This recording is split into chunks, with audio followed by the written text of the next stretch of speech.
Hello and thank you for pressing play. Welcome to A Beer with Bear or any other beverage. This is episode 90, and today we are talking to some drummers. That's right.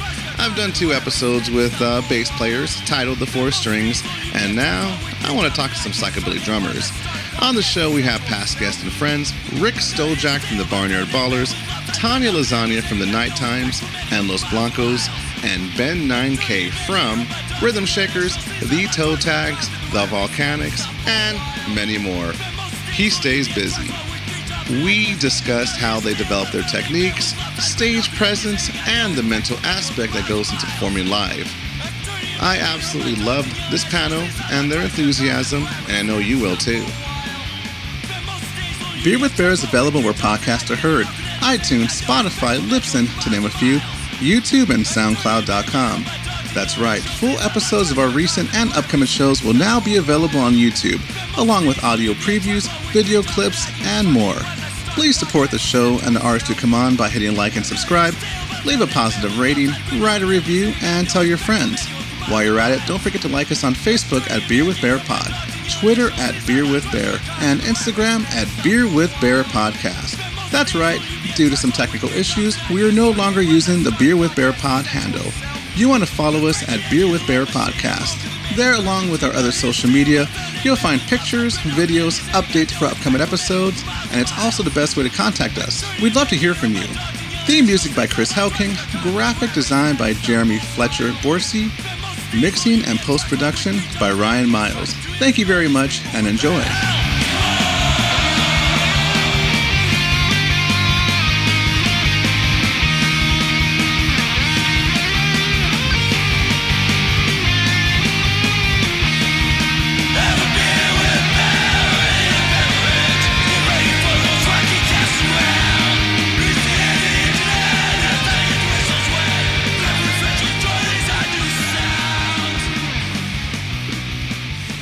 All right, so here we are again. I'm doing another Beer with Bear panel. I've done the bass players twice. I got good feedback on the first one, so we did a second one, which is going to be released soon. But then I realized that I know some good drummers, and it seems like Psychobilly drumming kind of gets forgotten sometimes. So I decided to call up some of my friends and past guests. To my right, we got Rick Stojak. Hey, how you doing? Thanks for having me on here, man. And under me, we got Ben 9K. Hello, everybody. And back on the show, Tanya Lasagna. Hi. Glad to be back. Are we going by Tanya Lasagna? Hold on, I'm gonna be next to the lady over here. But I moved out. Yeah, I'll stay under you, Bear. Don't worry. Oh no. Yeah, you know what? Okay, so like I said, though, I'm still kind of beat.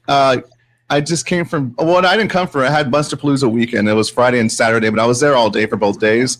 So I'm feeling it. I'm tired. My feet hurt. I got a lot of steps in. Ben, you say you just came from that today, Bunsterpalooza? Yeah, I was just there. I was there 11 to 3, and then I was like, I got to leave. Told Erica, I was like, I got to leave right now because we got to drive back. Got to be on this podcast. And Tanya, what have you been up to this weekend? What were you up to today before you got here? I'm working on my thesis, and I have to work with plants, so I was on campus checking on my plants all morning, mainly. Wait, checking on plants? Could you fill me in on that? Yeah, so I'm in graduate school. I'm working on my master's in biology. And I do plant genetics, and I'm growing like 1,300 plants right now and doing all kinds of crazy stuff with them. So I got to keep them alive over the weekend. See, this is good because this is the drummer podcast. We're breaking the stereotypes right out of the gate. Yeah, she's getting her master's, motherfuckers. Is anybody out there making dumb drummer jokes? I don't think so. All right? Yeah. Tanya Lasagna's here. Damn it. He's going to carry Rick and I to the top. There it is. I love it. What was that stereotype that the drummer was always wanted to have girlfriends because they have somewhere to live or something? I forgot that old joke, but maybe you guys can fill me in. No, we could all go bar for bar on drummer jokes, I'm sure. I would like to hear at least one or two because I'm kind of curious. We'll work on them. Tanya, I want to know, are there any Psychobilly plants? There's Ben's only got- one. There's one. What is it? I would say that it's Birds of Paradise. That's very psychobilly to me. They have huge hair. Right. Yeah. Yes. Orange and orange. Yeah. Totally. Maybe you could like get DNA of a psychobilly and mix it with a plant. Yeah, You know, maybe. Mix bear with a bird of paradise. Yeah. Well, that's a drum podcast. But just the fact you said plant genetics, I just think poison ivy. I just think things moving, things alive. That's basically what it is. It's me and a Bushes shaking. kissing random people. That's it. That's what it is. Oh shit! I knocked the computer over. All right. So as I mentioned, you guys are all past guests. Ben, most recently. Here is his episode. So, he's got his multiple bands. I keep it simple. What bands is he in? I say all of them. You got the Resurrects here. You got the Rhythm Shakers, Volcanics, the Toe Tags. Yep. We forgot Jeffree Star. Jeffree Star. Jeffree Star. Yeah. Formerly Resurrects. Currently, Rhythm Shakers, the Volcanics, the Toe Tags, the Bomboras on the occasional reunion show. So, Very cool. Or you, listener out there, you need a drummer? There's Call Sky. me. What else? What you saying? If there's a way, there's a will? That is, if there's a way, there's a will. If I can figure out how to get myself from point A to point B, I'll be like, sure. Tanya's seen this many times of my That's nonsense. hilarious. But you can't say anything, Tanya, because I've also been on shows with you where you've done the double header. You and I kind of like trade off on which one of us is like double heading on shows at Alex's bar. You know what I mean? Yeah. Unfortunately, yes. The band says they need you, and you're like, "What? When?" And they're like, "In 5 minutes." I have a story about this, Bear, that will be applicable to the psychobilly discussion we're having. So I haven't played in Resurrects in probably 6 years. We were playing a show at Alex's bar, of course, a couple months ago. Guana Bats, Rhythm Shakers direct support, but then the opener was Project Skeleton, so Daniel's other thing, and he was having James, Tiger Army. Now I think he's in the Black Jackets, but James was playing drums, but he was running late. Daniel runs up to me 15 minutes before his set time and goes, "Hey, James is late. Any chance you could play the first 3 songs of the set?" And I was like, "Excuse me?" He's like, "You know them. It's Every Day's Halloween, this song. You know all those songs. Just hop up on stage and play until he gets here." Thank God James shows up. But like, I'm in the parking lot, like on Spotify, listening to these songs. Like, Erica's like, what are you doing? I was like, "Oh, Daniel told me I may need to play the first half of this set." So silly nonsense is what this is. But This stuff happens all the time. You hear, "Hey, you know that one? Let's play this song." You know that one. Exactly. That happened to He's like, "Follow me for the changes." Like, it's that, all of that. Yeah. Again, but I love him, so I'm like, anything for you, Daniel. But yeah, amazing. yeah, follow me for the I guess you guys weren't ready for that, right? Back to Future. Yeah, so I was not At least ready for it that day. Yeah, that's really good though. Not really good, but good for Daniel to have you around for something like that. And he knows anything for him, man. That's my dude. Yeah. There you go. That's my dude. Okay, so I know you and Tanya interact with one another. Like you mentioned, you guys shared the stage many times. What about you, Rick? Have you met anybody in this room aside from me?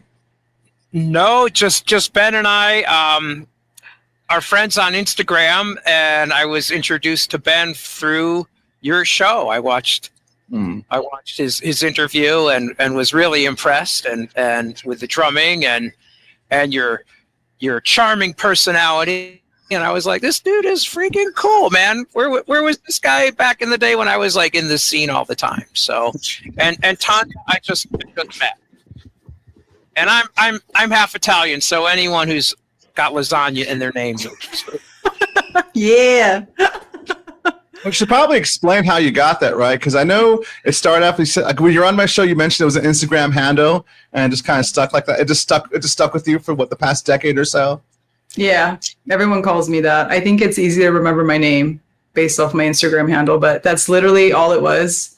I was like, Tanya Lasagna sounds cool. Just do that for Instagram, and that's what everybody calls me now. It's hilarious.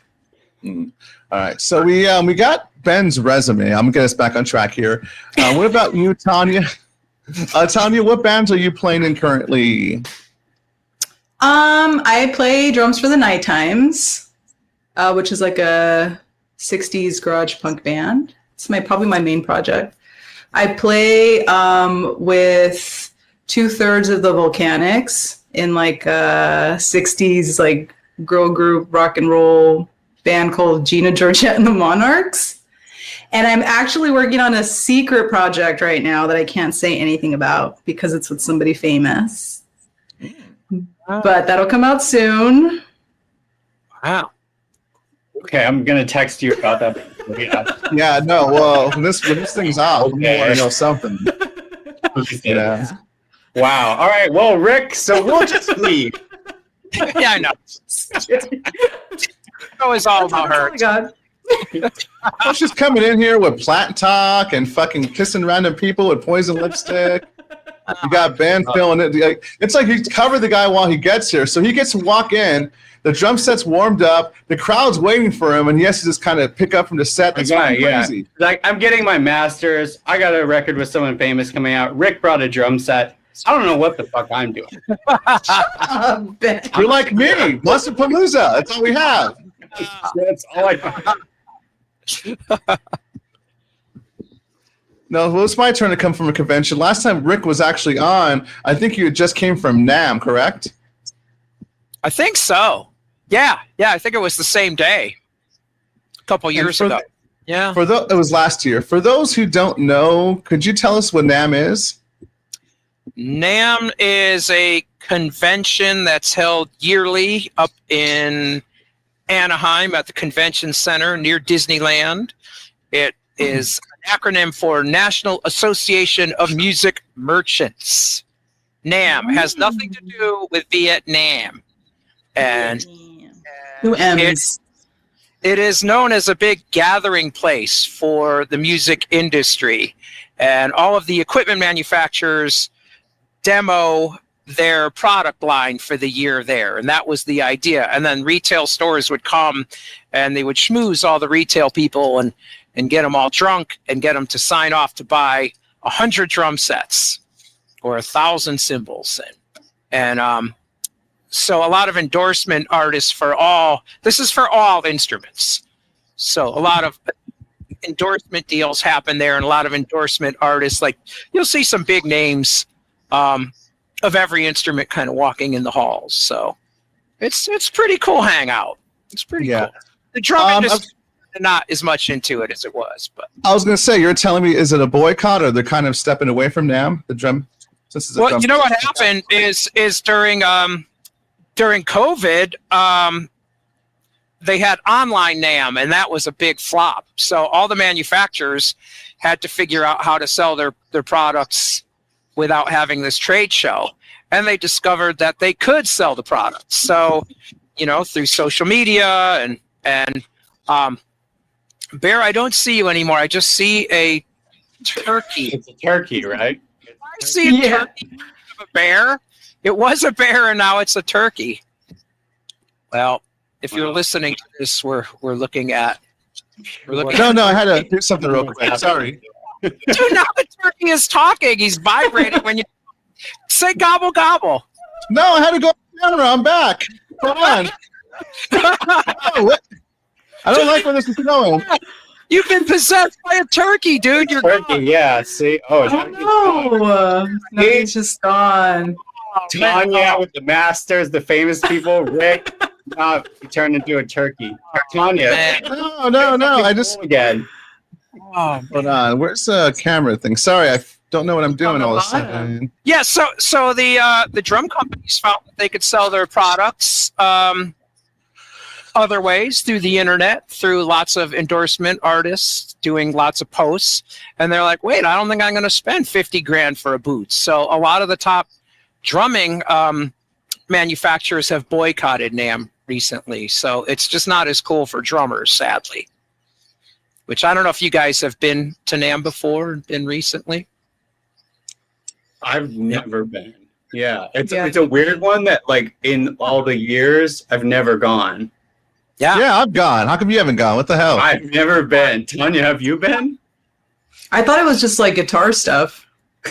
Seriously, no one invites Tanya and I. If you want to come up there and you want Tanya and I, Well, Tanya's doing a famous record. I'm all right. Bring us. Bring Man, us, please. You can't ask Snoop. What about Snoop? Can he get you in? Snoop, right there, actually.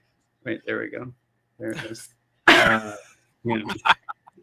no, it's like 250,000 people attend over 4 days. It's huge. Bear, you were telling me that you got lost in there. Yeah, I got lost. I had to use the restroom and I couldn't Classic. find my way out. I actually got scared for a minute. I'm like, oh my God. Like Rick said, it's like when you're in IKEA, you know, you get that scared feeling. Like I got that sense of dread. But like you said, though, you see people walking around like famous, like I guess well-known musicians, you know. Yeah. I saw different people from different bands, different punk bands. You got the copycats walking around, people from with endorsements and stuff. So it's fun. It's just very exhausting, you know, but it's fun. It's fun. It's expensive. The parking, the food, everything around there. It's Yeah. you gotta plan for it. It's a lot. It's a lot. Bear got lost in NAMM. Yeah. Sounds like a movie. Yeah. A helicopter him out. Yeah. Hopefully, I just hope it's a happy ending. I don't want to have to be carried out. You know, I want to go home. Yeah. How do you get lost in IKEA? There's arrows on the floor. That's true. There are. Yeah, you In got IKEA, yes. just I don't know. There's so many people and things around. The hanging ones. I just sit in one of those chairs. That's confusing. We're drummers. We know how to follow a guide. We look. Yeah. You know, we can't read Okay, music, Rick. but you know. So as I mentioned, that was Ben. And let's talk about Rick, your past guest, of course, too. Here you are. Oh. So let's talk about your resume, your bands. You got your book, you got your studio. Let's hear about, for the listeners who don't know, who didn't hear Rick's episode, let's talk about some of your, like I said, some of the bands you've been in and what I just said earlier. Well, Barnyard Ballers for lots of years. Every Barnyard Baller gig and every Barnyard Baller album. So that was started. We started in '95 and kind of died out in, I don't know, what was it? 2009, I think, 8 or 9. Yeah, around 2009 was the last time I saw you. It might have been one of the last showdowns, I think, at the Fonda. Yeah. So it was a good run. Barnyard Ballers was a blast. We did 4 albums. We started in '95, so you know we were one of the first psychobilly bands in the country. Really, you know, Quakes, of course, were first, and then we popped up with. Oh, I know I'm going to forget some of the original bands. Well, Hellbillies were around, and Bee Pickles. You guys know the Bee Pickles? B-E-A Pickles. They were around, yeah, and of course, that's you know kind of between North San Diego and England. So Pip was living here already, and so yeah, we did some of the very first festivals in America with Barnyard Ballers. It was a blast. No one knew what Psychobilly was. Not that they do now, but really no one knew what it was. Yeah, so I saw I was looking for something fun to do rather than trying to be a rock star. I just wanted to do some cool music. And I picked up our local paper called The Reader at the time, and it said drummer wanted double snare. And I do a lot of like electronic drumming too. And so I thought, well, maybe they want some kind of cool industrial rock kind of thing, you know. Tell us what you think they wanted. All right. Sorry about that. You got the set out. We got to hear something. Let me see. Yeah. Can you hear that little?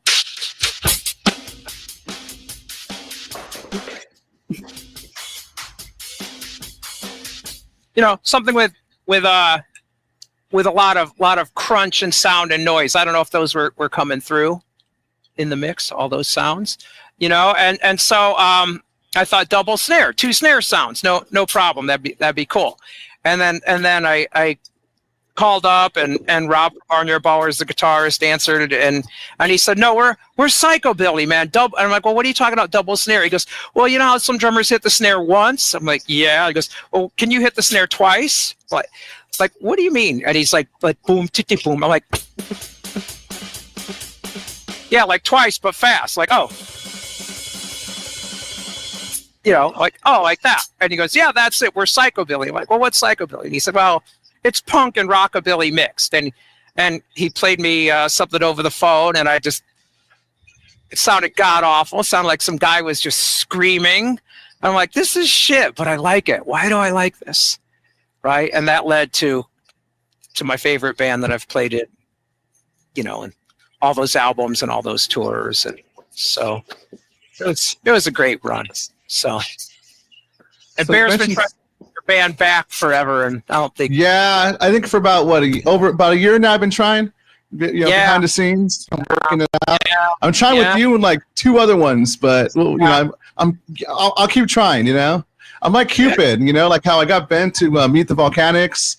I got Ben to meet you. I just wanted to be, I want that connection. I got to introduce Tanya to someone now, music-wise.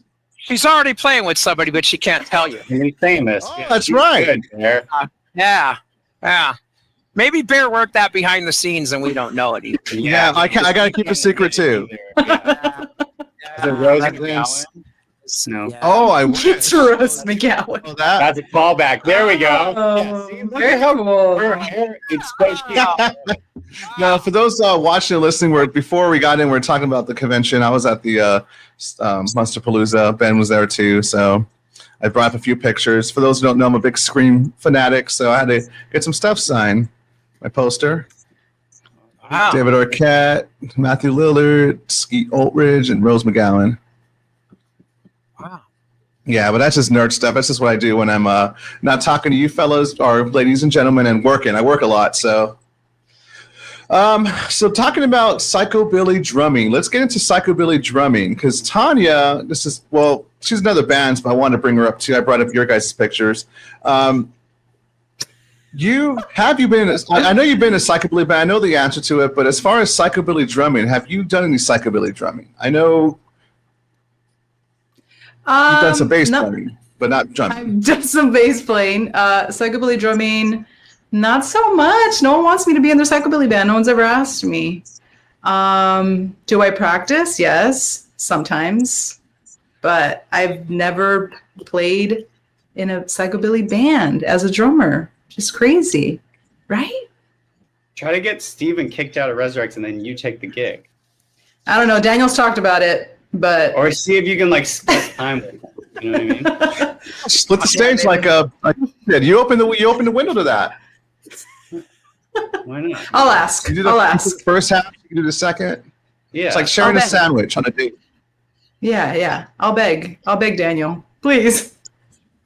So what style bands do you play in? Because so many things, Psychobilly has so many influences. There's not just one thing of Psychobilly. I mean, I'm playing in a garage punk band. There's a lot of crossover, I think, between Psychobilly and 60s garage punk, right? Yeah, for sure. Like the Tall Boys and stuff like that. So that's a little more punky inspired, but not super crazy. I also have played in more surfy R&B type stuff. I don't consider myself like a machine, but I think I'm more melodic a little bit. I really like Art Blakey and stuff like that. So I've always been into melodic drumming. But yeah, that's kind of my style, I would say. I don't know, Ben. You're the only one that knows what I sound Yeah, no, I don't want to interject, but Rick, definitely check.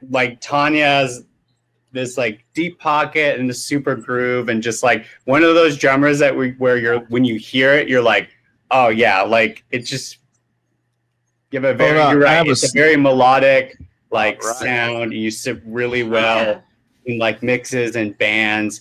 and when it clicks, and it's funny because I'm just gassing you up right now, but like You're gassing Tanya me plays up. in the nighttime. It's like has a harder garage thing, so it's a lot of this open hi-hat, and then she also plays with some of my bandmates in the Monarchs, and that has such like a sweeter girl group sound and just is a lot more reserved. And Tanya, your ability to just sort of swing between those two is really, really cool. Well, Ben, that's so nice. I don't even know how to describe myself. I'm like, somebody else do it, please. I have you were like, Ben, talk about my drumming.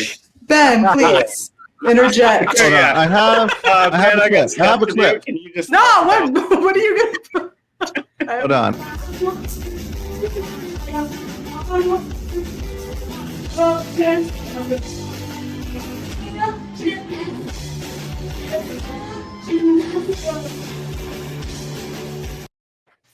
Becky was hogging all the camera, but you're in the background.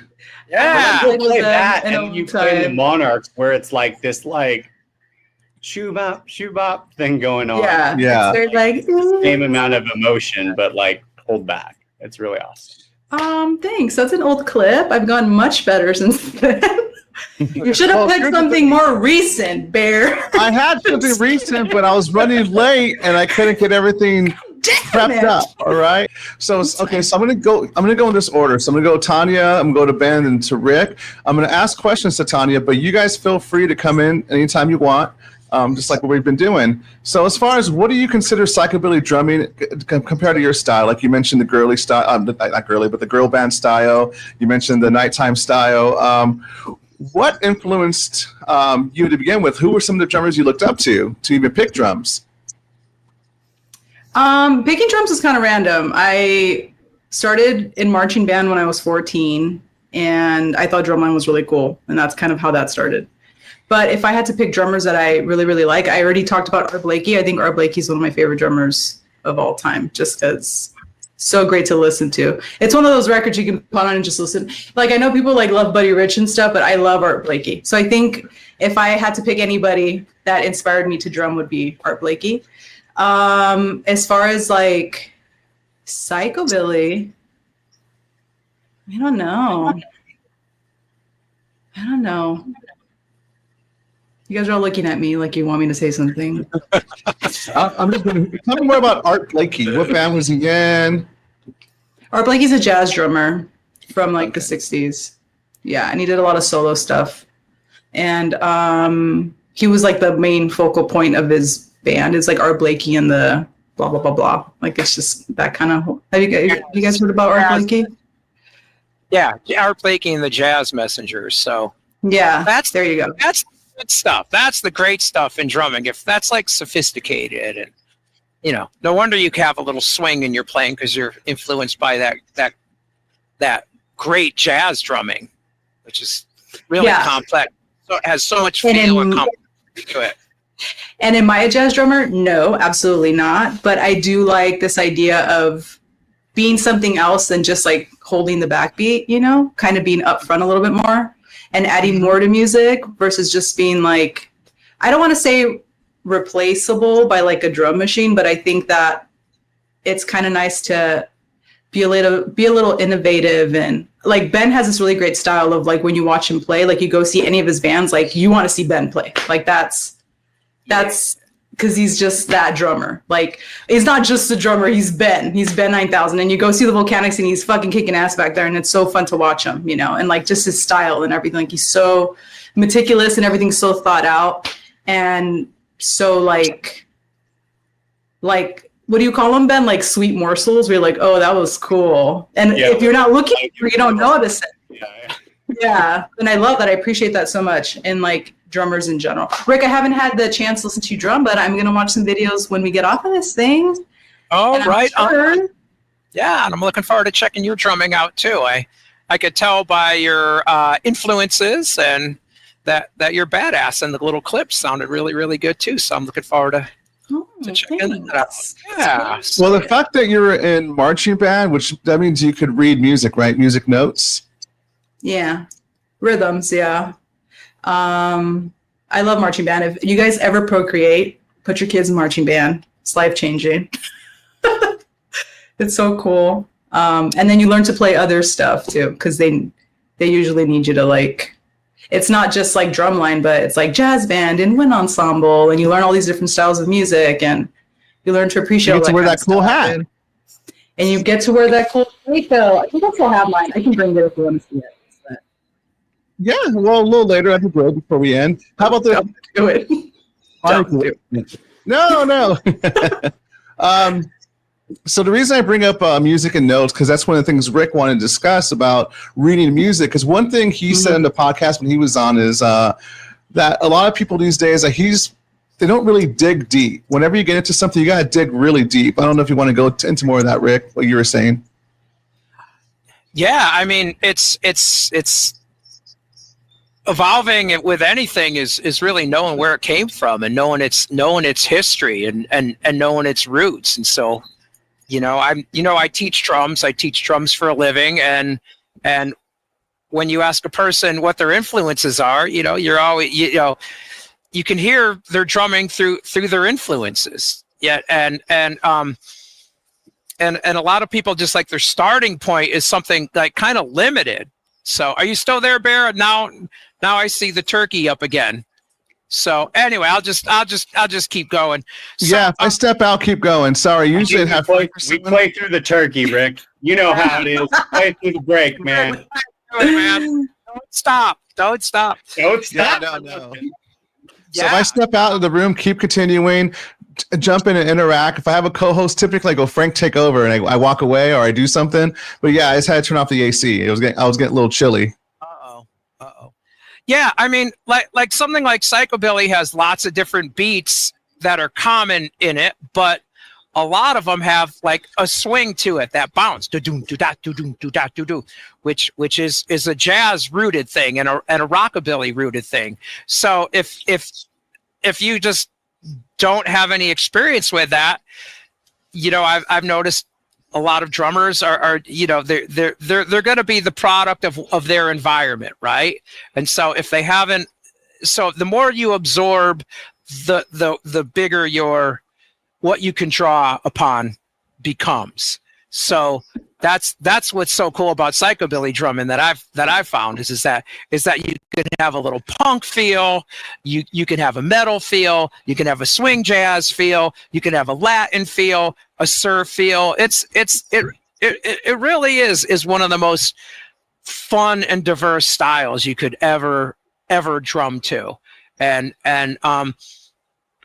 you know what? And it's just like a cool, for lack of better words, art form, because you could do what you want to it generally too. It's not like there's a pure Psychobilly thing, like, oh, it's got to be that Psychobilly beat, So, like Ben, when I was watching your episode, you were talking about being in jazz band in high school, and that Brian Setzer was hot. Yeah. Right? It's so I'm like, oh my God, I know this guy's got like wicked swing, he's good, because of that influence, right? And so that experience, I can't speak for you. I'm sure that is the root of why you're a first call Psychobilly drummer in LA. So that's it. Yeah. So, and I'm sure you read, and the other thing about it too is I teach almost all adults now, some teenagers, but going back to the reading thing is if you really learn how to read the notes, then you can really dive in and really understand what a rhythm is and really take it out further. So my experience is drummers who want to learn to drum, maybe they've plateaued or they just want to get better, they'll come in to study, and if they just want to do it by ear, I'll play something and they won't get it. I'll play something again and they won't get it, and we'll go over and over and over because they really got to get it by ear. And then I'll teach another person how to read it, and they're like sounding it out and figuring it out, and then it's unstoppable. They can kind of figure anything out because they really understand it. And it's just literacy. It's rhythmic literacy. And learning to read drum music is just a blast. So not that I think any of us have written out charts with every everything. But what do you guys like? So if you have to learn a song real fast, do you maybe write out a chorus beat, or are you doing everything by ears? Like, so how do you guys figure it out? Learn a song. Do you write out any rhythms so you can help remember what it is? I mean, I can jump in, like, Bear kind of mentioned, like, I end up playing in a lot of different bands and filling in a lot. And I tend to approach it, like, I learned to read music and read rhythms. You mentioned, Rick, like, I came up in the jazz band scene, and like, but kind of where I'm at now to learn quickly. Like, I find it, like, this is so sacrilegious because we're drummers, so we shouldn't be talking. But I think of it as like a set of loops almost for me. Right? Mm-hmm. Of like, here are the things I know. There is like at the root, to me, like at the root of most of the stuff we do broadly, there is sort of like a kick snare pattern below it, right? Like It's almost like hip hop, right? Like the kick and the snare are always doing this. And then you're adding things on top of that rhythm, but really there's this sort of thing running under it all the time. So for me, the quickest way for me to learn is I won't necessarily write out the rhythm itself, but I basically call them like my charts. They're almost like, Google Maps for these songs. Yeah, I'm like, it'll be like surf beat, hi-hat, X, 16 measures. And that's enough for me live. Tanya, you know my famous stupid binders I carry everywhere. I have a shelf in my studio of binders for all the bands I fill in.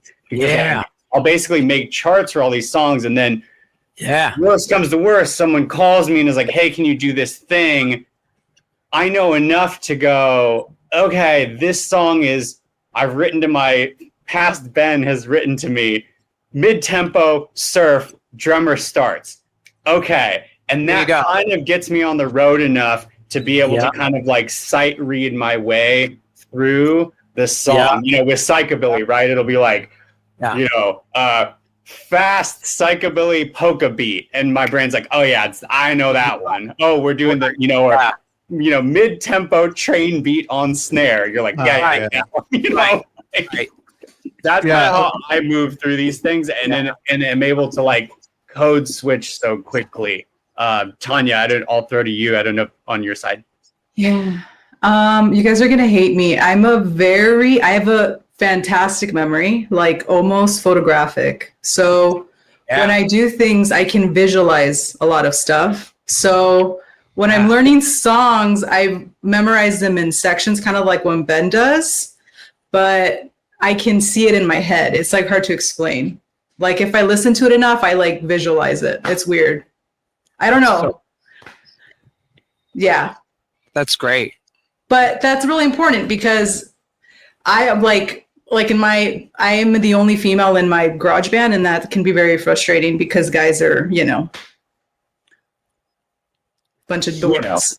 So they're always like, that's not how it goes. And I'm like, no, it is, because it's filed in my brain and I can tell you exactly like X, Y, and Z when we do this. And then, we're going to listen to it. I'm like, listen to it. And they're like, oh yeah. I'm like, yeah, I know how many measures it is. I know when the changes happen. I know everything. I also played, I spent a lot of time playing bass drum in marching band, where you're doing a lot of the splits. Yeah. Like hitting like notes. So I think that's kind of where that started, because you have to really like not only feel it, but like visualize when you're coming in to do all because you're doing like 60 note splits. Like you're doing the and of one or whatever, the one iana, and it's just like, it's a lot of visualization and thinking that goes on in your brain to be able to memorize all that stuff. So I think that's kind of where that started. Yeah, I would love to have a photographic memory. Is that something you've always had as a kid, or is it kind of just just kind of come as an adult? Did it form? No, I've always been really good at remembering things and like seeing something and visualizing it. And that helps with me in like, being in school and stuff, but it's just been helpful with all these random things that I decided to do with my life. So, sorry, I don't have a binder. My binder's in my brain. Wow. Sorry, Ben. Master's degree. This record coming out. I didn't know this was a basketball podcast. Photograph. All the time. Dunked. But yeah, I just have a really good memory. That's it. Where do we go? Sorry. I was going to try to put Tanya in the center of all of us since it's becoming her show episode. No, not even. Not even. It's okay. I think the thing, there's all different ways that people can get it done. Yeah. And, Totally. and if it's not working out for you, you know, then explore some other ways. You know, if you can't remember it, you know, or if the music is really complex, or I think a lot of people at least have what Ben's doing is like you write out a chart, the verse. You know, in Psychobilly, there's certain staple beats. Yeah, exactly. There's like you get the loops down, and you're like, which one is it? Yeah. When I was with you, they joked that they only had 2 beats. You know, and I'm like, it's way more than that, guys. But general, there were 2: the swing feel and the upbeat feel, which you called the polka feel. Totally, yeah. And that's like, no, like again, you know, you'll never tell this to the songwriter. You don't want to hurt their feelings. But like, really, there's kind of like most bands. There's like, this is the arsenal of what it is. Like, again, none of us are currently playing in Primus. I mean, Tanya might be, but we don't know. You know, it ain't Primus. So like the Volcanics, there's like 4 different things it could be. You know, like the Stojak, there's 1. You know, it's pretty easy to get on the rails. Yeah. I think what I was going to say is, what you mentioned too is knowing your band, who you're playing with. Especially when you bounce around, you know your guitarist's style. You know how your bass player feels. Okay, I know what I'm getting from this guy. And like you say, you know the songwriting. So that from project to project, the longer you work with someone. For me, repetition. I used to write stuff down too, but I would have to do it like daily, you know. And then then it would just. I don't know. My memory wasn't that great, so I had to keep doing it to remember, because I always remember stuff that's not important, like movie lines or I know Star Wars politics and history better than our own American history. Let's just put it that way. Well, it's really important. You're on to something because when you write something down, it'll help you remember it. Yeah, like if I had to recite a speech, I would write it down and. Well, of course, I'd maybe listen to a recording of it, but I'd also write it down and read it, and then I can be practicing it, you know, just by reading it. So that's one of the benefits of you know, learning to read and write stuff down. And Tanya, I don't know if you guys ever noticed this, but like one of the big things, or one of the first, like, I won't say like hurdles or like milestones I'm always trying to get to in a group is like, as much as I love getting sent the album of like the other drummer doing it, great. But like really by the second rehearsal, even if it's just my phone in the corner recording as like a voice memo, right? Once I have me doing the thing and listening to that, I'll learn exponentially faster, because it's like, again, the 3 of us have been doing this a long time. As we talked, you know, Tanya, we talked about with you, like we all have very specific styles of how we approach these songs. So being able to have myself doing the thing helps me learn a lot quicker, because it's sort of tapping into the way my musicality or the way I approach it. As much as I love hearing the album that so-and-so played on, I'm like, yeah, but like it's easier for me to learn to myself a little bit, you know? Right. That totally makes sense, right? Because if you're just listening to what this other drummer did, you're not that other drummer. No matter how hard you try, you're not going to do it exactly like the drummer. Once your influences are going to come through, no matter what. So you're not going to play it exactly like it was played on the record, you know, unless you have to. And then that's. Yeah, I get it. Yeah, if you're Josh Freese, awesome. But like, you know, again, we've been talking so much about, you know, I think so much of the theme of what we've been talking about today is like feel. Is that like the 3 of us, you know, the 3 of us can really move a group to our groove and our feel. So being able to hear these bands play to our sense of rhythm and our musicality and stuff, like that's when it really helps me, because I'm like, okay, that has that, you know, Tanya, that like weird Ben 9K thing to it, right? Or to your drumming, like that way that you play. and it kind of alters the groove of a little bit, and it helps me at least tap into like how it's gonna sound, you know. Yeah. You know, it's sort of like, I don't like to ever think of like this drummer is better than that one, or you know. No. It's so because it's that this your particular chemistry for that particular band.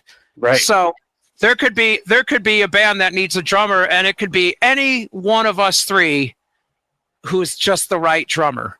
Yeah. Regardless of experience, you know, or years playing, or lessons, or reading, or not. It's just like Tanya is just the right drummer for that band. You're just the right drummer for that band, and you know, sometimes great. Like we know recently, a lot of amazing top drummers have been getting fired too. I mean, that's been the big thing. Zach Starkey from The Who, Josh Freese just got fired from Fighters. Yeah, there's this list goes on and on and on. Guns N' Roses drummer, Aerosmith's drummer, and so I didn't even know that they're all getting fired. Yeah, they're all getting fired. Yeah, Slipknot's drummer too, right? The drummer they have.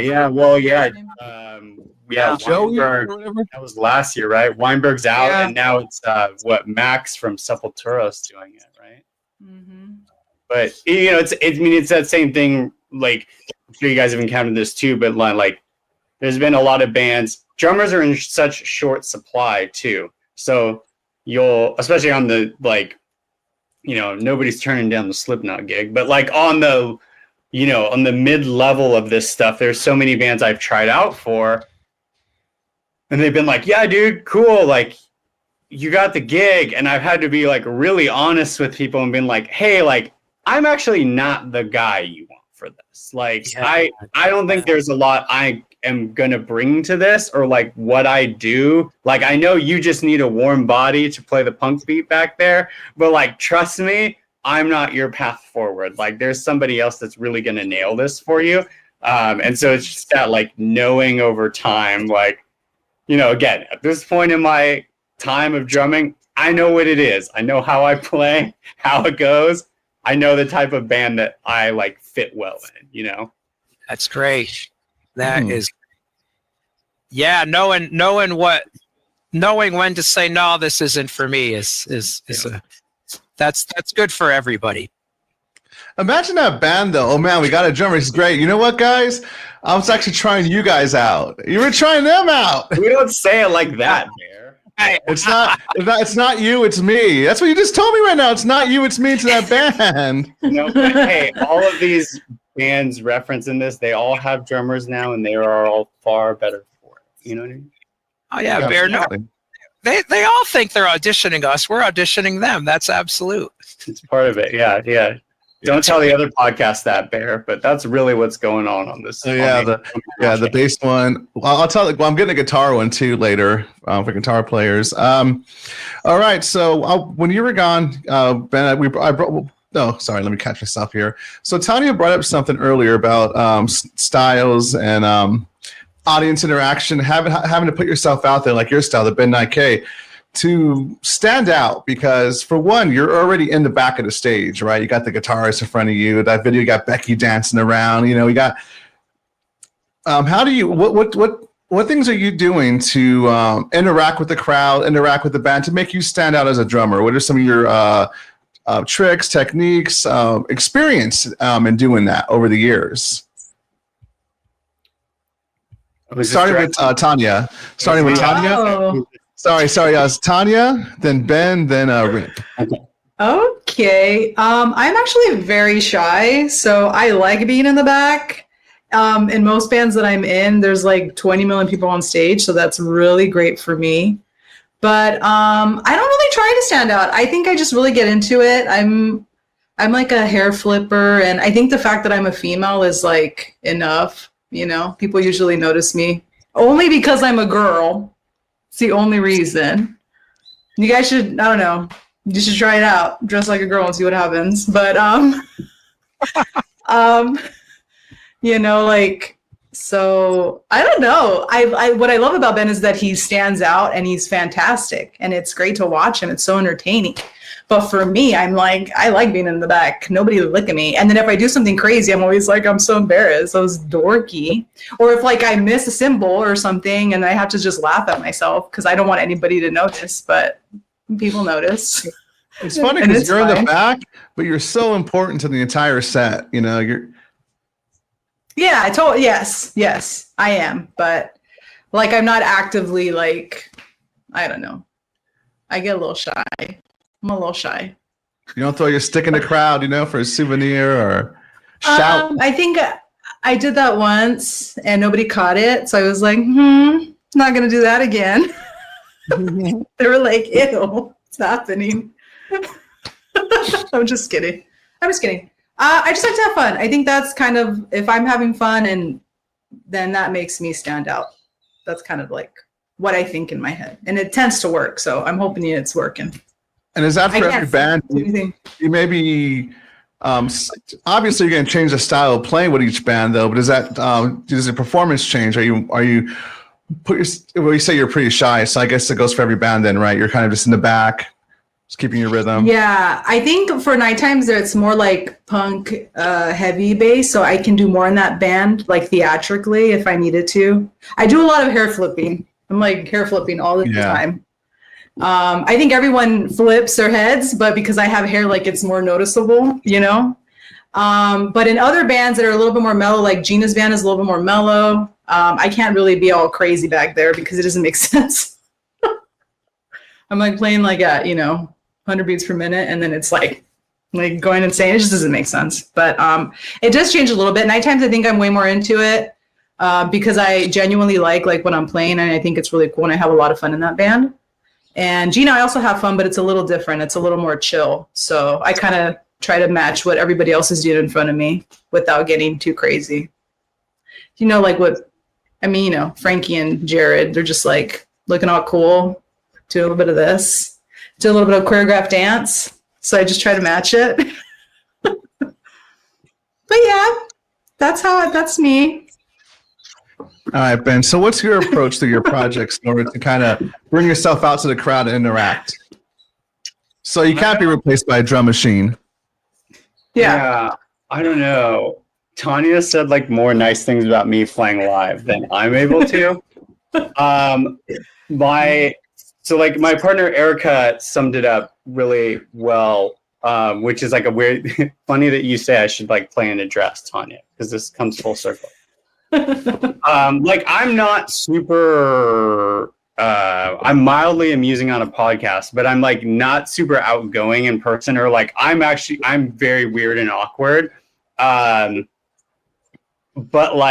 as Erica put it, me in a band on stage is sort of me in drag. It's a little bit of a drag persona. When that clicks on, it's sort of this other person. Ben 9K is far more interesting than Ben who hangs out with his chihuahuas all day. And so that guy that's on stage, he's very outgoing and is a bit of an asshole and is a bit over the top. And so I think that sort of just I'm, to Tanya's point, just having fun and messing around and kind of antagonizing my bandmates and just being loud and over the top, but then I get off stage and I'm like, oh hey guys, what's up? And they're like, damn, that was awesome. You're like, what happened?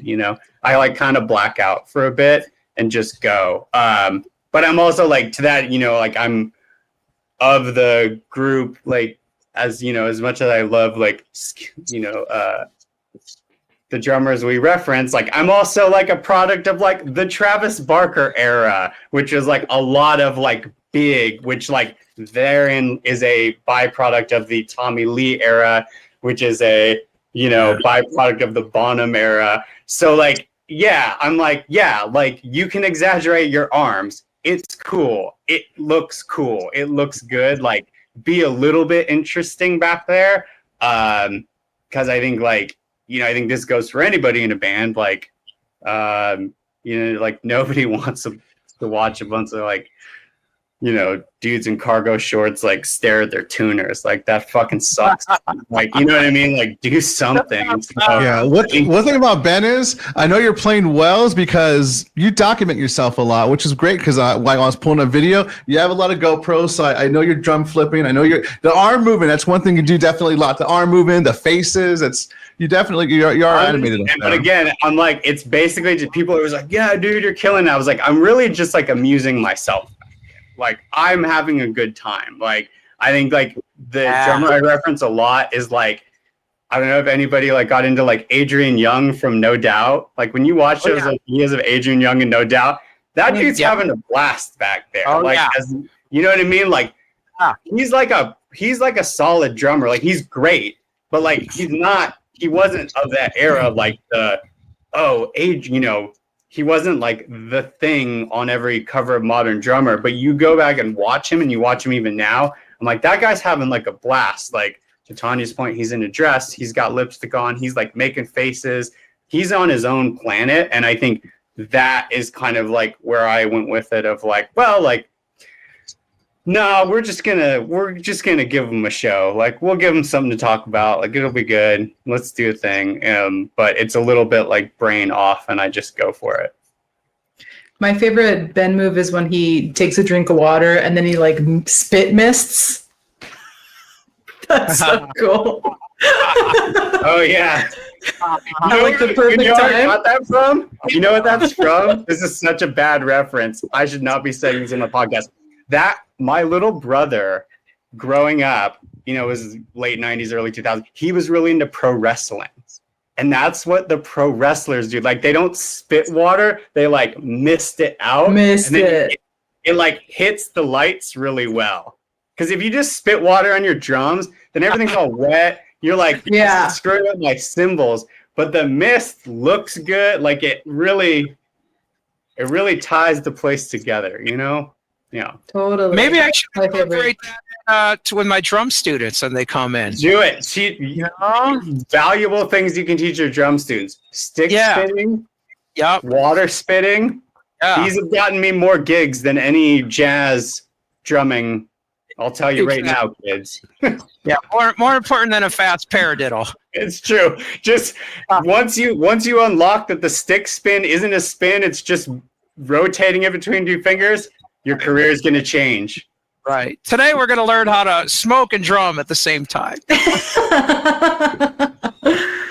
Tough but fair, you know what I mean? Yeah, exactly. We started talking about why you should learn music theory, and now we've degraded to like, hey, honestly, be a good hang and learn how to spin your sticks. The world is kind of water mist. There it is. Be a good hang. That's the tip for any musician. That's the big tip. So I know Rick, like I said, if you follow his page, he's a drum teacher. He's got the drum studio. He's got a lot of videos of him playing. Plus, I've had the privilege of seeing him play live for years. You're very animated too, Rick. You have a great presence on stage. And in your videos, you're very, very upbeat. Like I would love to learn from you on the drums. How did that come about? And how do you stand out when playing live? Well, you know what?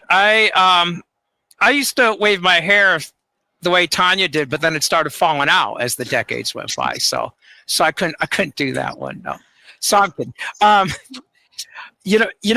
think I'm a very outgoing person, and one observation I make about drummers is that I think you really want to, and musicians in general, when you're watching them perform, you are getting a looking glass into their personality. Generally, so I'm pretty outgoing naturally, a people person. I've been told, and so I think that comes out with my drumming, and I love drumming. I'm like a drum fanatic, right from the get-go. I started when I was 13 years old, and have been doing this ever since. And it wasn't until my mid 40s that I was able to do drumming full time as a profession. And a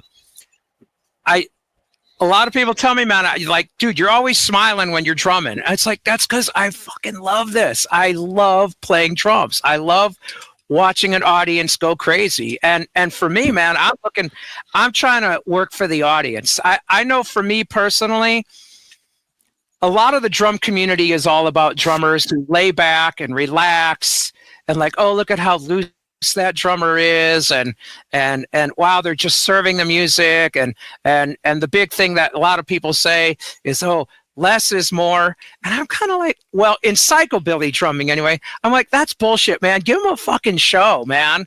Give them some notes. So I go ballistic, and unfortunately, almost every one of my bands that I've played with was really happy to have me just kind of go off and give them a show. So I hit hard, and I'll do that occasional little stick trick in there, hit the cymbals upside down. I've done a lot of standing and drumming too, so you're just like locking in, and then you're that kind of thing, and that's always fun, so I think it's just like, give them a show like it's like there's like you're playing in front of an arena. So I mean, we play psychobilly, man. There's not always big crowds, especially in the early days. So I give as much intensity and passion to like 2 or 3 people in the room as like a big show too, And I always like look at a person too, like to get through those shows that like there was no one there. There's bound to be one drunk person or one person really, really into it, and I'll just play for them. Like watching them, and the bartender. You nailed it. No, you're 100% right, Rick. If there's one person moderately interested in what I'm doing, let's go. You know what I mean? Go. Like, let's go. That's all it takes. Just one person. Fine. Right. Let's go. Yeah. And some of those shows end up being some of the best shows ever. Yeah. So, yeah, it's fun as hell. Everyone should be a drummer.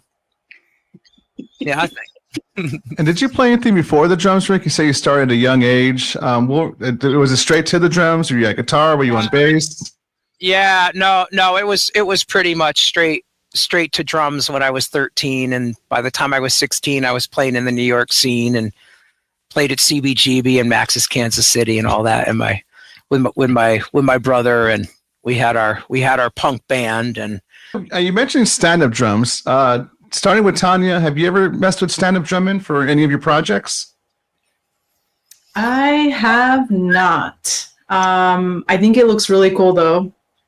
And I think about like what that would do to my ankle and all that stuff constantly. I'm like, man, that must be straining because it's a lot of damn. Yeah. I'm like, oh man.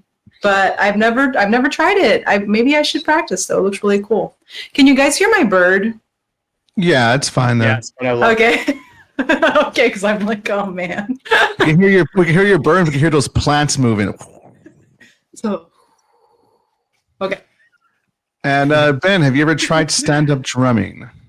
I've like filled in on it, but it's like not a thing I've ever done. But I mean, stand-up drumming, like we have not mentioned this on this, but like you want to talk about early influences of like you talk about stage antics. Slim Jim Phantom. I mean, that's like stand-up drumming. He's running across the stage like spinning sticks. Like that's like that's that energy. He's got that energy, but that's a show right there. Even now, like we saw, we went to the reunion tour, and this guy's still like running side stage to side stage. I'm like, I can't even do that. Killer. That's so rad. Yeah, I had a drum set when I was younger. That was probably the first thing I really played. Aside if you don't mention like band brass instruments. But I remember I was in the Psychobilly. I wanted to try to stand up drumming. It was very uncomfortable, especially with the pedal. I wanted to play the foot thing. Angles gotta be rough. I was wondering, Rick, do they have a specialty pedal for that, just for stand up drumming? By now, just a normal pedal. You've just got to balance your left foot a little off to the side, and it can be done. And you just have to have really straight. You have to have your posture really, really straight to be able to pull it off. Yeah. Bear, I did that with. Did you ever get to see me play with Bambula in the day? I did. I remember Bambula. Yeah. I like Bambula with Matt, right? Matt and Adam. Yeah. Matt. As a bass player, did stuff with Barnyard too. Bambula. Yep.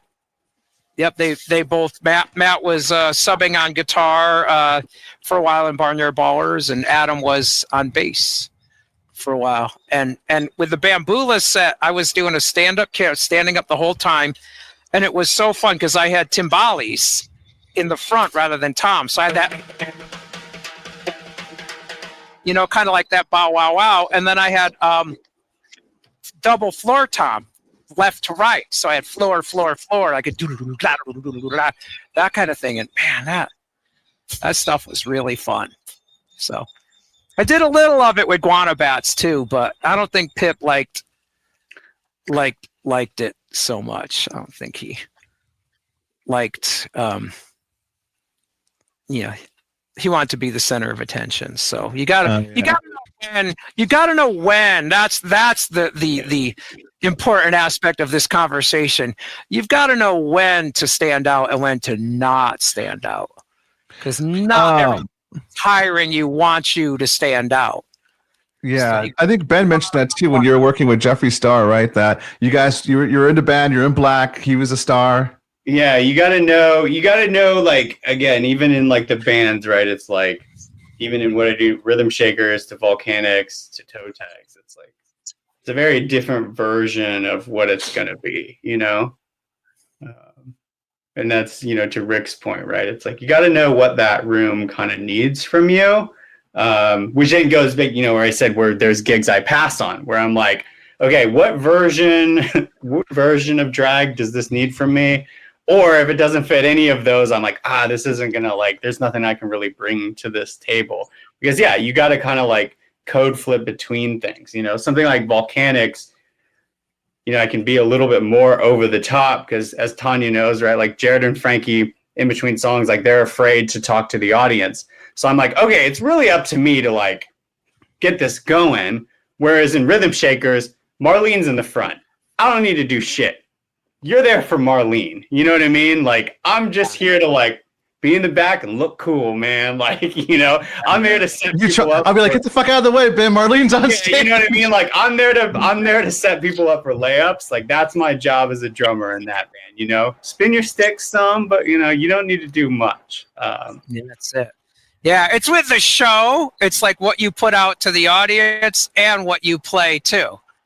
So my general experience is that the audience wants you to go off on drums and they want to see some bling, and the band is just like, hey man, just stick with that, or just do that. Do one of those two things all night. Yeah, man. Yeah. The band, they're like, man, they want their attention. How do you guys get your fast tempos? Starting with Tanya. On the hi-hat or the ride, I usually use back fingers. When I first started drumming, I would do really tense, death grip. And I really had to learn how to relax my wrists, which I think is one of the hardest things I had to learn how to do. And then loosen up is really important. So when you start speeding up, it's not necessarily in the wrist, it's more in finger control in the back. Does that make, I don't know, that's what I do. I watched a couple YouTube videos and that's what I learned. So. Right. Well, that's it. Yeah. Yeah. And then I just practice a bunch and try to get it and sit in a room by myself and be like, okay, let's go, put on a metronome, try to lock it in. And then eventually you kind of just get there. Ben, let's hear about your tempos. Yeah. I think Tanya, this relates to your the wrists locking up. I think the one tell, and Rick, I'm sure you see this all the time teaching, right? The one tell when I walk into a show and I can tell when a drummer is new is that they're doing this, the elbows are moving. Yeah. Right? My elbows are never moving. It's really all this is doing I'm the laziest. Tanya, I've mentioned this many times. I'm the laziest drummer ever. I don't want to move around that much. And so it looks like there's a lot going on and there's a lot of notes, but like I keep things really close. So I think it's a lot of like wrist and like finger movements and stuff to kind of get your speed. And then kick drum, like I'm always on my toe pretty much, which again relates to the stand-up thing. Like I'm really bad at stand-up drumming because I'm never not on my toe. And then as I've like sets have gotten longer, like I'll address the elephant in the room, like exercising, and like my game changed drastically when I started doing like 45 minutes a day. Oh, if you do 45 minutes a day on a treadmill, walking at 4 miles per hour, not even that fast, do that for 45 minutes a day and you will not tire out in a Psychobilly set. Like, yeah. Start doing that, you know, and then as I've gotten older in the scene, like, yeah, I'll work out on Fridays with weights. Like I kind of I've gotten to treat it more and more like an athletic pursuit. And as soon as that unlocked, I'm like, oh, like these Psychobilly sets became easy, you know, like by, you know, towards the end of my tenure with Resurrects, like I was able to just fly through those sets. Because like I was conditioning training a little bit instead of just like hanging out and drinking beers. Like I was showing up like I was ready to like run a quick marathon, and then it's really easy. And again, not the elbows, kids. Use your wrists. Okay. Yeah. Well, that's good advice though too. If you're going to be a drummer, especially with fast-paced music, you do want to. I know it's obvious, but it should be said that you want to stay in shape. You want to get your cardio because it's a full body thing. Your wrists, your elbows, your legs too. Separating your arms from your legs. Your legs doing one thing, your arms doing another. It's a lot when it comes to drumming. It's very frustrating, especially if you get those tempos. Yeah, when it comes to even we were talking earlier about like putting on a show and stuff like that. It's a lot easier to do that. So the big arms we all joke about.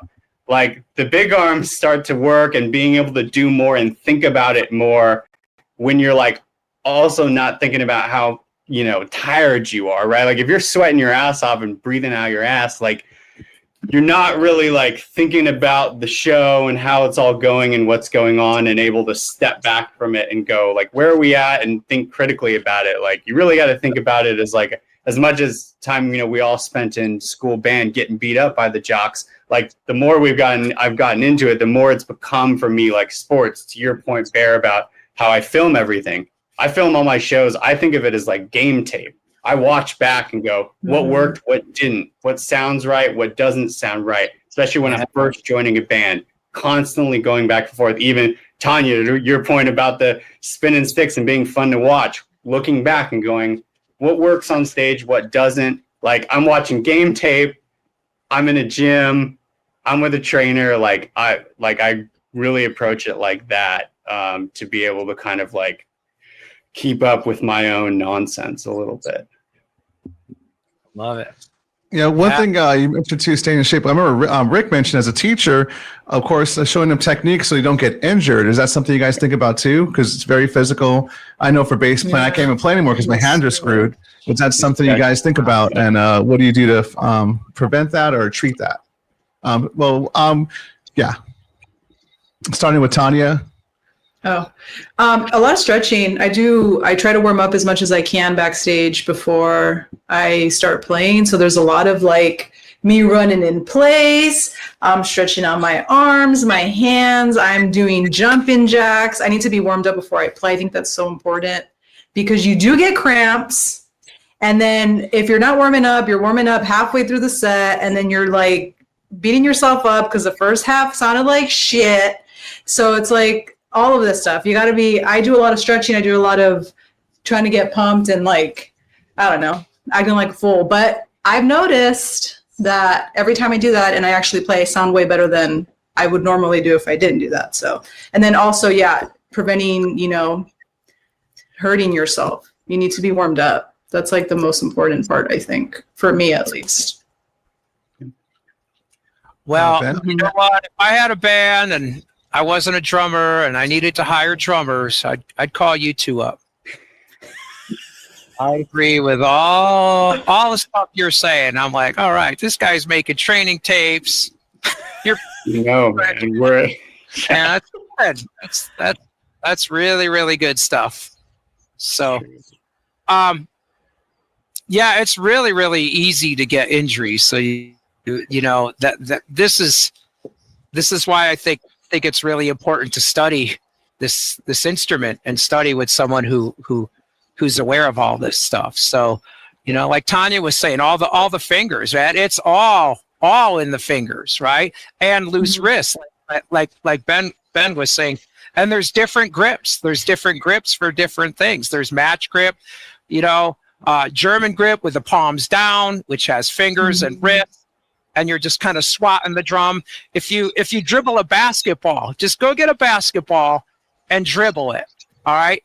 And you actually have that video. I was going to bring it up, Rick. That video of your student hitting the drumstick with the basketball. Can you explain that? That's up on YouTube. Oh yeah. The motion that I did this in a clinic at Aquarian last month. The motion of a basketball, it's that palm down motion, kind of like a conga player, and your wrists have to be really, really loose, and you've got to use all your fingers, right? If you're leaving, you know, you could tell like a drummer might have a limitation. If these two fingers are sitting out like you're drinking a cup of tea, they're not using all the resources available to them, right? It's going to be all of these fingers. So dribble a basketball and then look at your motion. And like Benny said, ergonomics. You're not like reaching stuff like way far out. You're not going to dribble a basketball like this. It's so funny. Some of the people I've had who are harder with technique, I ask them to dribble, and they're like those dribblers like this. And it's like, but it's loose like that. So if you I know it sounds a little silly, but if you put a basketball in your hand and you're dribbling, and then put a stick in your other hand and mirror it, you'll find that you're nice and loose. And you know, and it is, to add to what they're saying, it's all about holding the sticks really, really loose. It's not arms and it's not stiff. It's not shock. If you start getting up your wrist and hands, that's when you're going to start getting carpal tunnel, or you're slow down. And then there's French grip, you know, it's thumbs up, which is great on the ride. You know, I'm not putting out a ton of energy with that, you know, but you're getting the speed.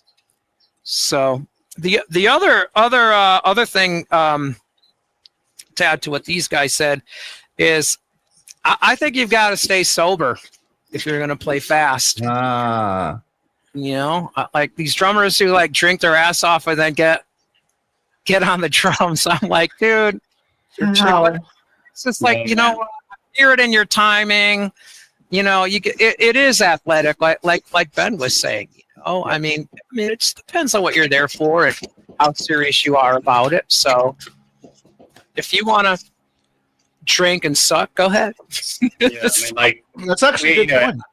I use the analogy of like our, you know, not to over promote what we all do here, you know what I mean? But like, we're really there to drive it forward, and like, you wouldn't drink and drive, would you? So why are you drumming and driving? Getting like, I think when I get up on stage, like for me, I'm like, oh, I'm like responsible for all these people up here. It's like, why write charts? Why I think about it, because I'm like, I got to make sure this gets from point A to point B. And so like, yeah, I'm like, there's no room for me to like metaphorically like miss an exit on a song. Like if I go off, Tanya knows, if I go off, I'm losing. Frankie and Jared, they're gone. It's up to me to get this thing home. So like, yeah, I'm like trying to be as on as possible. I don't know. Compliments if you can do shots and then go play drums.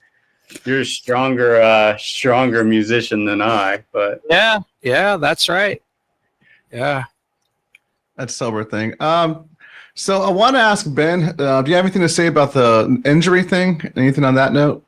No, yeah, I think it's to Rick's point, right? It's like a lot of technique. Like even a couple months ago, I started getting like a weird. It wasn't, I researched and like it wasn't carpal tunnel, but I was getting this weird, basically from thumb to here, like tightness. And so like within, 2 hours of feeling that, I'm like panic mode, like figuring out how to fix that. And it was just, it's like, one rehearsal, you're like, technique's kind of bad because I'm trying to teach someone something else, and you kind of tweak something and it's weird. So even like on my desk with me, like this is promise this is not stage, but like I have like, I don't know if anybody has these, like this is like your finger. It's like a weighted finger stretcher. So I have this that I'm constantly like fidgeting with that basically just like forces your muscles to like kind of stretch out. Like I have like, that's great. I'm already pretty like fidgety. Tanya, you know, I'm always like kind of like, I'm prone to fidget toys. So like a lot of this like hand stuff just to kind of like keep loose. And then, yeah, Tanya, to your point, it's like before I get on stage, it's like stretching out, just like even just like shaking out my arms helps a lot. Like just kind of starting the gig before the gig starts is really, you know, I run your first half the mile before you even got on stage. And then once the first song hits, you're kind of already at pace, right? You're hired, man. You're hired. Hey, man. So we're going to move on. But Rick, I wanted to ask about tempo, since that was one of the questions you had. Is how do you get your fast tempo? How do you get your rhythm? What's your style, technique? Wow. Some of all that fit into what we were talking about. All that stuff in preventing injuries is really related to how to get that fast tempo. So these two questions kind of coincide. And I'll add to that breathing, like really being able to breathe and not holding your breath is a big thing. And then staying hydrated is a big thing too. So really is like a sport. Yeah, approaching it as a sport. So you know, for me, years and years of rudiments, lots of snare drum training, lots of time on the drum pad, you know, practicing.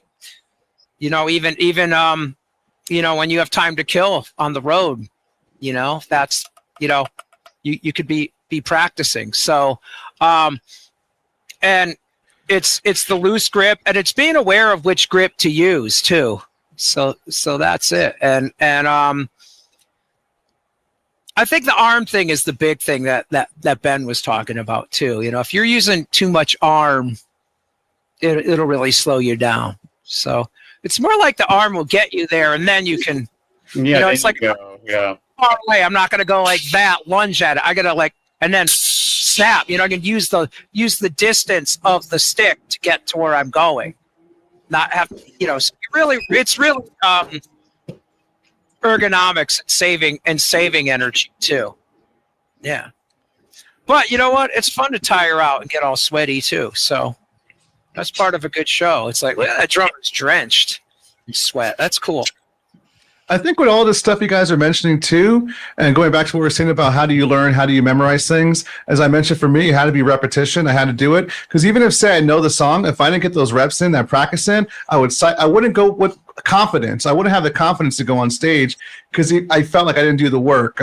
Even though I know the songs, I would psych myself out. Like I didn't do it enough. Even though I knew it, I would psych myself out. So I had to get those reps in. Is that confidence on stage? I would like to talk about that with you guys. Knowing your craft, knowing your songs. Do you ever have? I want to hear about the mental part of drumming. Starting with Tanya. The mental part of drumming.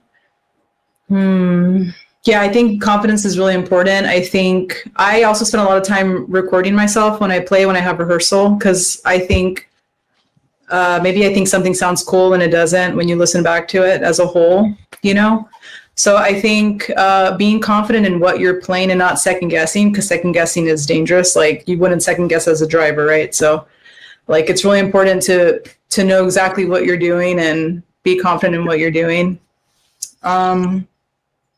And I think for me, I need to feel physically good before I play. So I like won't eat or anything because I don't want to feel gross, or I don't drink and stuff like that. So that's really important for me before I play for mental health.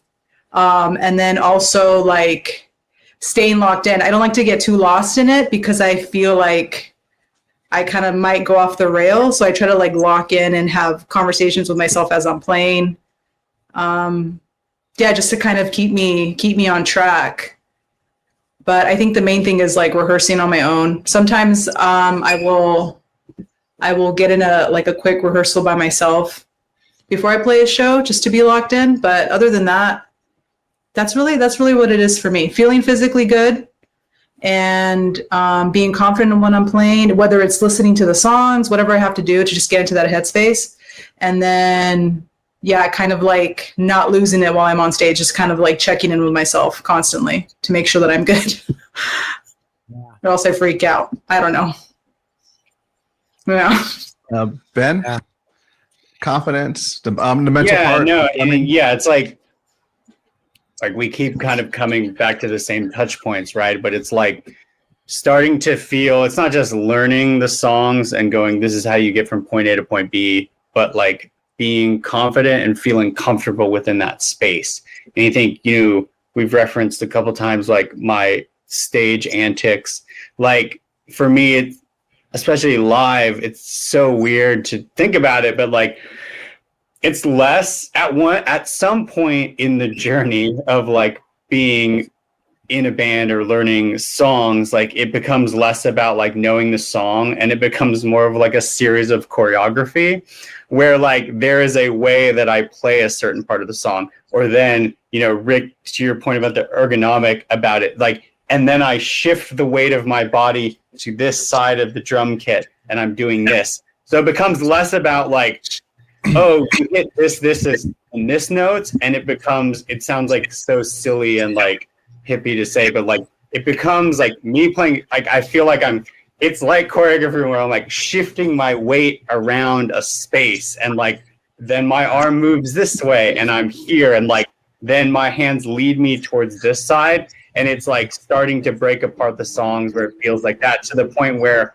with something like the Rhythm Shakers, like, there's certain points in those songs where as part of the stage show, my arm goes up and I spin a stick and then bring it back down. If I don't do that, it feels weird to play that song, because like the song isn't just a auditory thing. It's like the way it feels to move myself around that space. Once the song becomes that and not just a series of hitting a bucket, then that confidence, Tanya, but then that confidence is there. I'm like, that's how the dance goes. The dance goes like this. And then you start to feel that energy, which I feel then translates to the crowd. And like, at the end of the day, we're drummers. Like, our job is to like get feet moving and get butts fucking shaking. So like, if I'm not shaking my ass up there, like how I expect getting that energy back. That's it. That is it. Wow, that's really well said, man. It's almost like you've got it down where it's like a ritual. Like I've got this thing, and you're in your zone, and it's like a choreography, like you're saying. Yeah, it's this. It starts to feel. Yeah, you start to feel it more than anything. And I still fuck up all the time. Don't worry about it. But like but then when those things happen, it's like easier to recover, because you're like, well, it's just part of this, like, what is it? Bruce Lee, be like water, right? You can kind of like flow your way through it. You're less like, oh, this note was missed over here. Like, no, it doesn't matter. Like the sound and feel you're trying to get to is this. So it doesn't matter if you miss one of the 10 beats here, whatever. You're not a machine, right? The feeling I'm trying to get to is this. Yeah. That's So awesome. Go ahead, Rick. Do you have anything to add to the mental aspect of drumming? We could do a whole podcast on just that, man. That's a lot of stuff. I think being really, really prepared is really, really, really a big part of it. It's just like, I got this. I know I've prepared. I know I'm going to do the best I can. And so just go out and relax and have fun. And I'm always like, if something goes wrong, just don't make a face. Don't let people know. It's like that's a big thing. Like people have no idea if you mess up unless you let them know. So don't like, oh, I fucked up. Just stick with it and just act confident. And there's all of that.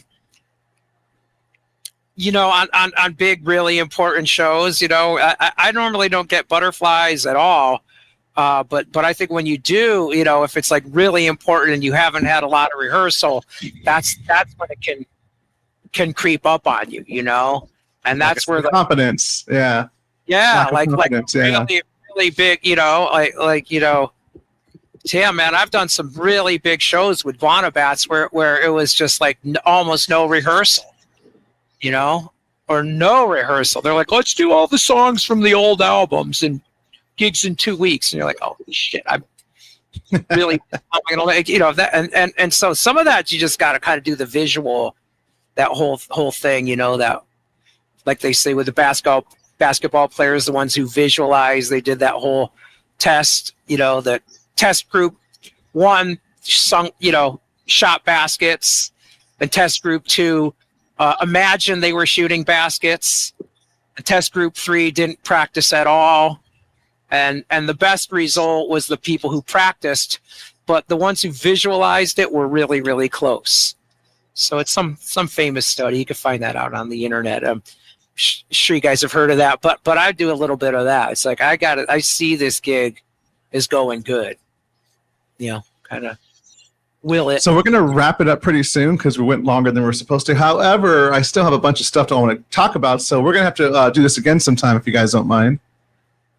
Sure. It was fun, man. I'm around. Yeah, it's already an hour and 36 minutes, so it's supposed to be an hour and 15. Oh, wow. Wow. Yeah.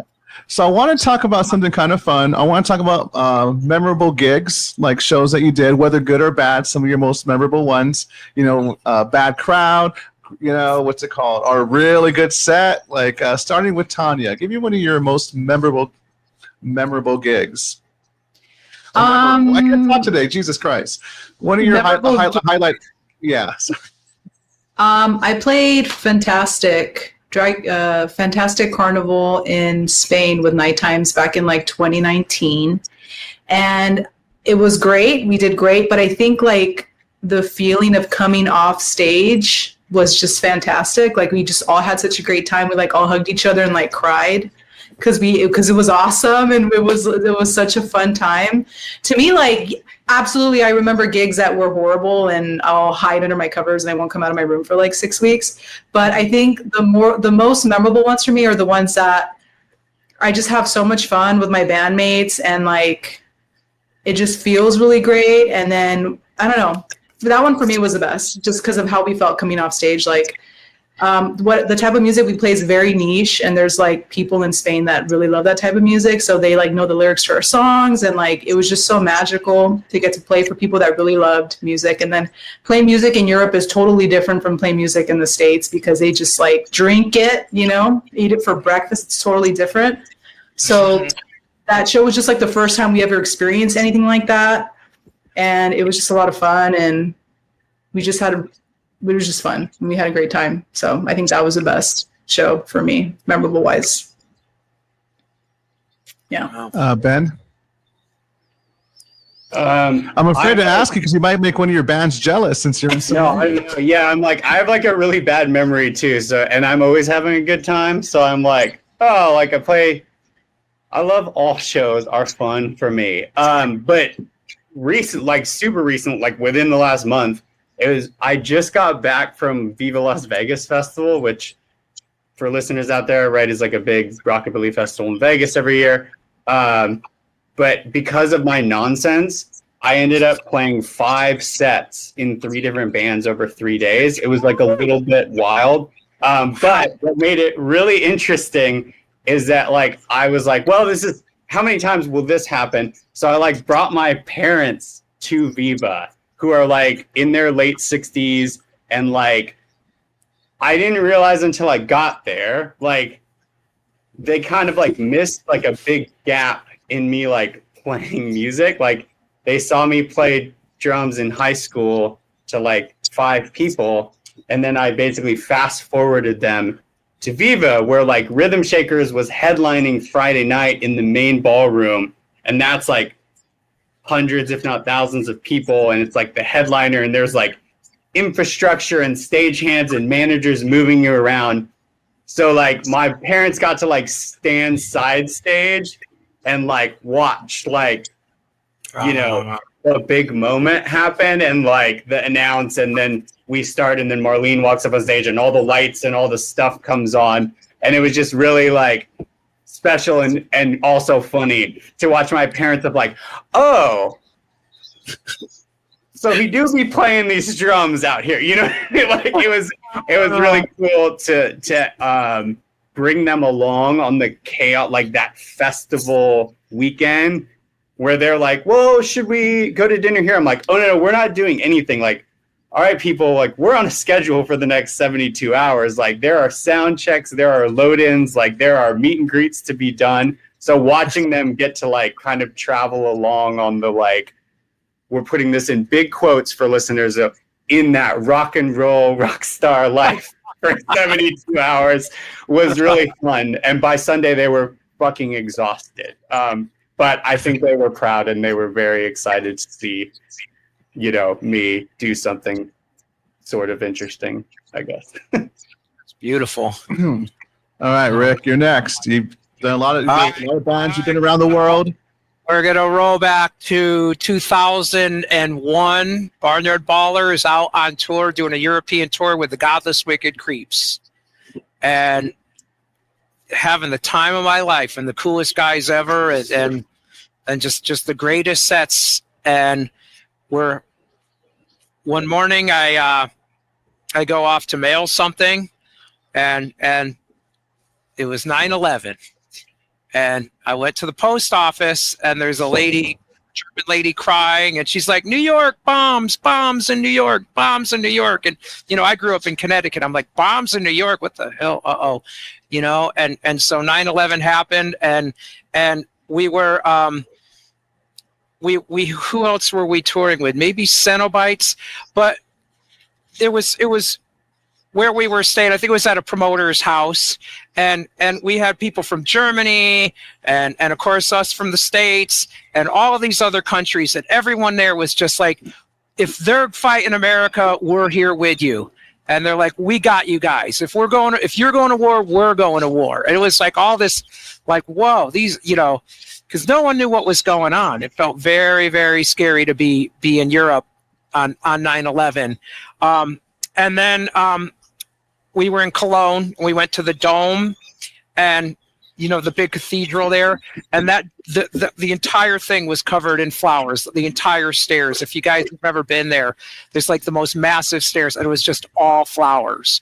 So we played that night. I'm sure everything was shut down in the States, but we played that night, and it was just this intense feeling of unity and brotherhood, and that, you know, almost like good can overcome evil, that kind of vibe. So that I'll never forget that, you know. And then other memorable was Godless Wicked Creeps, just doing the first US tour with them. And then when we were touring with Demented or Go here in the States, and we were in was it Lake Mead, and seeing Sparky on a jet ski while we're on tour. Don't go on a lake if Sparky is on a jet ski on that lake. He shouldn't be driving. That's like a bumper sticker. Yeah, exactly. Exactly. So yeah, man, it's but it's all about the cool people, the audiences. Everybody's always just so accepting in this scene. It's so cool and so supportive. You know, especially like what Tanya said, the audiences in Europe are great, but LA audiences, I'll say we're the best too.